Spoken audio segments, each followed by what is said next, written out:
কোনো একদিন ভগবান নিজেই তার ভক্তের জন্য কেঁদে ফেলেছিল।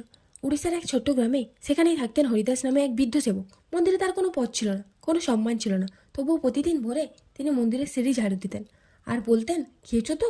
আজ একটু ক্লান্ত দেখাচ্ছি তোমায়। গ্রামের লোকেরা হাসতো, বলতো, ভগবান যদি তোমার এত আপন হয় তবে তুমি এত দুঃখে থাকো কেন? হরিদাস ছিল না ঘর, না জমি, না সংসার।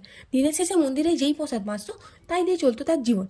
কিন্তু তার চোখে ছিল এক অদ্ভুত শান্তি, যেন তিনি সত্যিই কারোর সঙ্গে কথা বলেন। এক বছর রথযাত্রার আগের রাতে মন্দিরে বিশেষ ভোগ রান্না হলো, কিন্তু সকালে দেখা গেল ভোগের এক অংশ নেই। কোনো প্রমাণ ছাড়াই সন্দেহ পড়ল হরিদাসের উপরে। সবার সামনে তাকে অপমান করা হলো, পাথরের শব্দে কেঁপে উঠল বাতাস, কিন্তু বৃদ্ধের ঠোঁটে একটাই নাম, জয় জগন্নাথ। তুমি জানো আমি নিইনি? ঠিক সেই মুহূর্তে গর্ভগৃহে দাঁড়ানো কাঠের বিগ্রহ থেকে চোখের জলের ধারা নেমে আসছে। পুরোহিতরা হতবাক, মন্দির নিঃশব্দ। ভগবানের চোখে অশ্রু। সেই রাতেই রাজা স্বপ্ন দেখলেন, ভগবান বলছেন, যাকে তুমি চোর ভাবছ সে আমার ভৃত্য নয়, সে আমার আপন। ভোর হতেই হরিদাসকে মুক্তি দেওয়া হলো।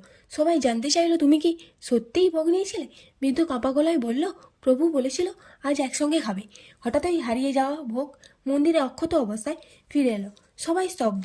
সেদিন রাজার পায়ে মাথা নত করল আর ঘোষণা করলেন, আজ থেকে সে দাস নয়, সে ভগবানের আপনজন।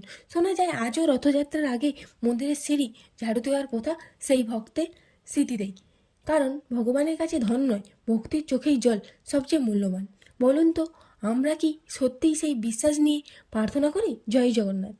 চ্যানেলটিকে সাবস্ক্রাইব করুন।